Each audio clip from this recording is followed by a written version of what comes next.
Okay, so here we go. We have our bee, or looks almost like a rabbit. I don't know what it is. So strange looking bee. Again, we'll add eyes a little bit later. But what we're going to do now is we're going to take this object. In the upper right hand corner, you'll see a little white arrow. You'll click on it.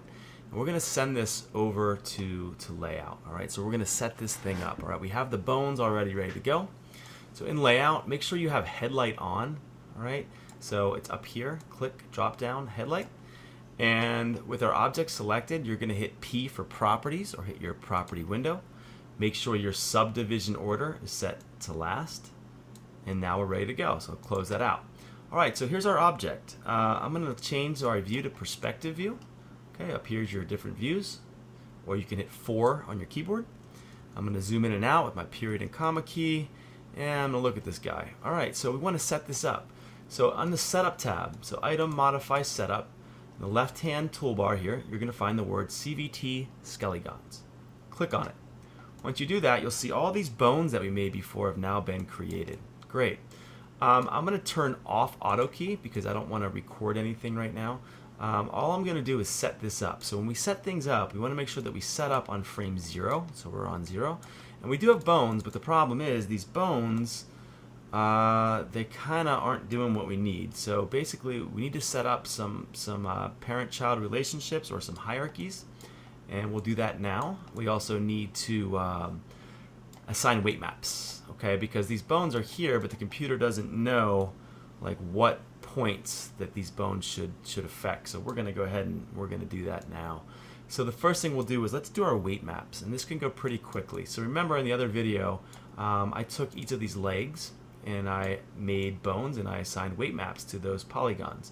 So now what I'm going to do is I'm just going to right mouse click on the top of the bone chain of each leg. So it's Shift, right mouse click, and you can see I have all these bones now selected. I'm going to hit P for property or hit the property button of the bones. And in this window that pops up, I'm going to find the word bone weight map. There it is, okay?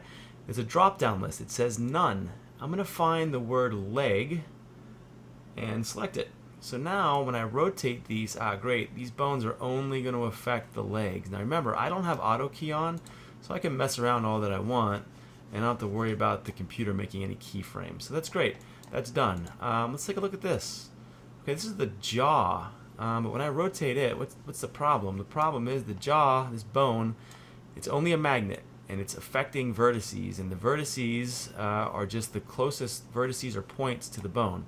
So I need to find a way to tell the computer, hey, I only want you to affect a certain amount of points or vertices, and we do that with weight mapping.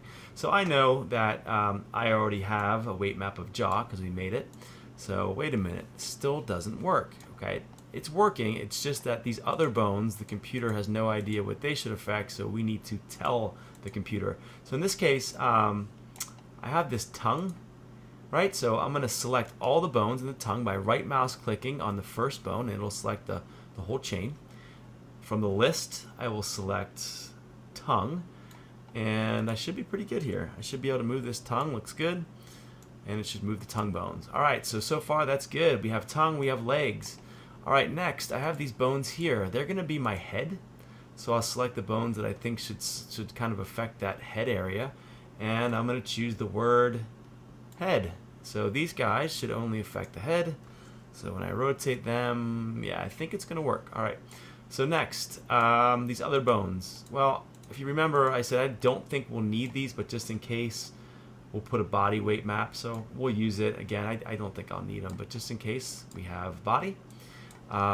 This big giant bone here, I'm just going to turn it off. It doesn't need to be active at all. I'm just going to use it as a selection tool, and we'll get to that in a minute. I have these wings up here, so I'll right mouse click and right mouse click, select all the bones in the wings. I will choose the weight map of wing. Looks pretty good. I do have this little stinger area down here. Let me move that out of the way. So again, I will right mouse click here, choose the weight map of sting. And I think I got everything. So this looks pretty good. I think I'm about done with weight mapping. The next thing I'm going to have to do is do some parenting. All right, so I assigned all the weights, but now we have to go through and do some parenting. All right, so that'll be the next step.